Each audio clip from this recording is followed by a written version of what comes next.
Praise the Lord, जय मसीह की, मैं बद्र मेगा। मेरे बहनों, आप भी भविष्यवाणियाँ कर सकते हैं। जय मेरे बहनों, बहुत ज़रूरी है, वीडियो पूरा देखिएगा और शेयर कीजिएगा, कुछ जानने को मिलेगा परमेश्वर के वचन के द्वारा, तो बहुत ज़रूरी है। चलिए वीडियो शुरू करते हैं और चलिए सबसे पहले परमेश्वर के वचन को चलते हैं और भविष्यवाणी के बारे में जानते हैं। परमेश्वर का वचन प्रेरितों अध्याय 16 का अगर 16 से आप देखते हो तो वचन हमें कहता है कि जब हम प्रार्थना करने की जगह जा रहे थे तो हमें एक दासी मिली जिसमें भावी कहने वाली आत्मा थी, और भावी कहने से अपने स्वामियों के लिए बहुत कुछ कमा लाती थी। वो पौलुस के और हमारे पीछे आकर चिल्लाने लगी, ये मनुष्य परम प्रधान परमेश्वर के दास है जो हमें उद्धार के मार्ग की कथा सुनाते हैं। वो बहुत दिन तक ऐसा ही करती रही, परंतु पौलुस दुखी हुआ और मुड़कर उस आत्मा से कहा, मैं तुझे यीशु मसीह के नाम से आज्ञा देती हूँ कि उसमें से निकल जा, और वो उसी घड़ी निकल गई। वचन 19, जब उसके स्वामियों ने देखा कि हमारी कमाई की आशा जाती रही तो पौलुस और सिलास को पकड़ के चौक में प्रधानों के पास खींच ले गए। परमेश्वर का वचन, अब ये मैं आपको क्यों बता रहा हूँ मेरे बच्चों, सबसे पहले याद रखिएगा कि यहाँ पे जो परमेश्वर वचन में बताता है कि जब पौलुस और सिलास जो परमेश्वर समाचार को फैला रहे हैं, जा रहे हैं, तो वहाँ पे एक महिला, एक दासी आती है जो भविष्यवाणियाँ करती है, और उस पे मेरे सनो उसने भविष्यवाणी की कि ये मनुष्य जो है परम प्रधान के दास है जो हमें उद्धार की मार्ग की कथा सुनाते हैं। तो क्या उसने गलत भविष्यवाणी की? बिल्कुल नहीं, उसने सही भविष्यवाणी की, और उसने कहा कि ये जो मनुष्य है ये परम प्रधान परमेश्वर के दास है। अब मेरे बच्चे बनो, यहाँ पे परमेश्वर वचन मुझे बताता है कि जब वो स्त्री, वो महिला, वो दासी जब बार बार एक ही भविष्यवाणी करती थी और कर रही थी, तब पौलुस दुखी हुआ, परमेश्वर का दास दुखी हुआ, और वो मुड़कर क्या कहा? वो कहता है कि मैं तुझे यीशु मसीह के नाम से आज्ञा देता हूँ कि उसमें से निकल जा।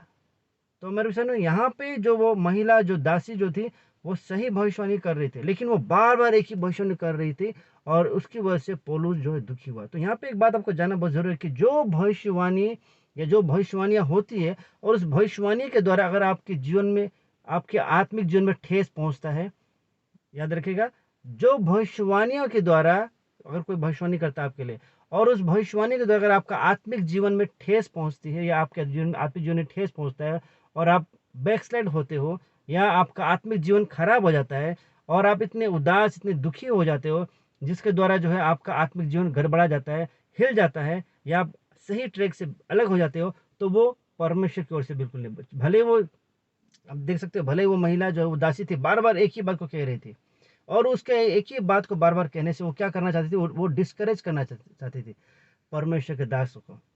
तो और पौलुस वहां पे दुखी भी हुआ। तो मेरे जनों, भविष्यवाणी के बारे में पहले ये बात जान लीजिए कि जो भविष्यवाणी आपको, आपके आत्मिक जीवन को ठेस पहुंचाए, आपके आत्मिक जीवन को डिस्करेज करे, आपको गिराने की कोशिश करे, वो भविष्यवाणी परमेश्वर की ओर से तो बिल्कुल नहीं। जिस तरह वो स्त्री जो भविष्यवाणी करती थी, वो अपने स्वामियों को उस भविष्यवाणी के द्वारा पैसे कमाकर वो क्या करते थे? वो उसको दिलाते थे। तो ये कार्य उसका था, पैसे कमाना भविष्यवाणी के द्वारा। तो शैतान उसे चला रहा था। तो मेरे बहनों, कई बार ऐसा था भविष्यवाणी के, मैंने अपने जीवन में खुद ऐसी भविष्यवाणी को मैंने देखा है, और मुझे पता चला है कि ये परमेश्वर की ओर से या किसकी ओर से। तो मेरे बहनों, जब भी कोई भविष्यवाणी करे आपके लिए, या आपके परिवार के लिए, आपके जीवन के लिए, या कलीसिया के लिए, मंडली के लिए, अगर उस एक ही भविष्यवाणी को बार बार कहने या करने के द्वारा अगर आपका आत्मिक जीवन खराब हो जाता है, आप बैकस्लाइड हो जाते हो, आप दुखी हो जाते हो, और आत्मिक जीवन सब गड़बड़ा जाते हो, आपका चर्च जाना कम हो जाता है, या परमेश्वर के साथ संगति आपकी कम हो जाती है, तो वो परमेश्वर की ओर से बिल्कुल नहीं है, याद रखिएगा। वो आपको डिस्करेज करने के लिए होता है। ये परमेश्वर वचन ये हमें बताता है।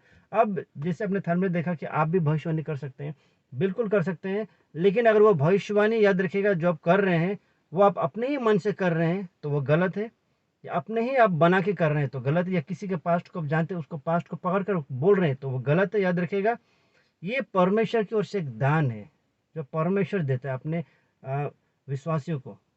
परमेश्वर की ओर से किसी को भविष्यवाणी का दान होता है, किसी को कोई और दान होता है, परमेश्वर अपनी ओर से देते हैं। तो अपने मन से कभी भविष्यवाणी ना करें। अगर आप चाहते हैं जिसे ये महिला, ये स्त्री जो कर रही थी, दासी जो कर रही थी, जो शैतान की ओर से, तो अगर आप भी अपने मन से करोगे तो शैतान की ओर से होगा। शैतान आपको भरमाएगा, शैतान आपकी ओर से जो भविष्यवाणी करवाएगा।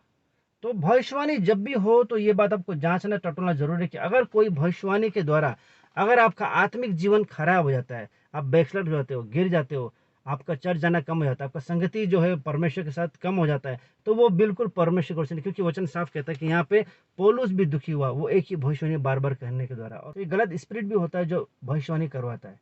याद रखिए, एक परमेश्वर की ओर से और परमेश्वर की ओर से जो भविष्यवाणी होती है, याद रखिएगा, जो भी भविष्यवाणी परमेश्वर की ओर से होती है, ये तो वो भविष्यवाणी के द्वारा आपका जो है आत्मिक जीवन बढ़ता है, आपका विश्वास परमेश्वर प्रति बढ़ता है, आपका परमेश्वर के साथ संगति जो है वो बढ़ता है। याद रखिएगा, परमेश्वर की जो भविष्यवाणी होती है वो आपको डराने के लिए या आपको आत्मिक जीवन से गिराने के लिए बिल्कुल नहीं होता है। तो जो भविष्यवाणी आपको जांचना होगा, टटोलना होगा, जिस तरह यहाँ पे पौलुस ने जांचा और टटोला और पता चला, हालेलुया। अगर आप इस तरह की भविष्यवाणी कर रहे हैं जो जिसके द्वारा कोई विश्वासी दुखी हो रहा है, चोट पहुंच रहा है, कोई विश्वासी का आत्मिक जीवन खराब हो रहा है, तो आपको एक बार जांचना होगा, टटोलना होगा। याद रखिएगा, हो सकता है आपको शैतान इस्तेमाल कर रहा हो। तो आप भी भविष्यवाणी कर सकते हैं, लेकिन वो भविष्यवाणी अगर आप अपने मर्जी से करोगे तो परमेश्वर की ओर से बिल्कुल नहीं होगा। परमेश्वर की ओर से एक दान या गिफ्ट है जो परमेश्वर चुने हुए को देता है। हालेलुया। तो मन मर्जी अपने ही ओर से भविष्यवाणी मत कीजिएगा। हालेलुया। परमेश्वर आप सभी को ब्लेस करे। अच्छा, वीडियो अगर अच्छा लगे तो लाइक कीजिएगा, शेयर कीजिएगा, और बुरा लगे तो डिसलाइक कर दीजिएगा। और इस चैनल पर परमेश्वर राज्य के वीडियोस आते रहेंगे। आप सभी को जय मसीह।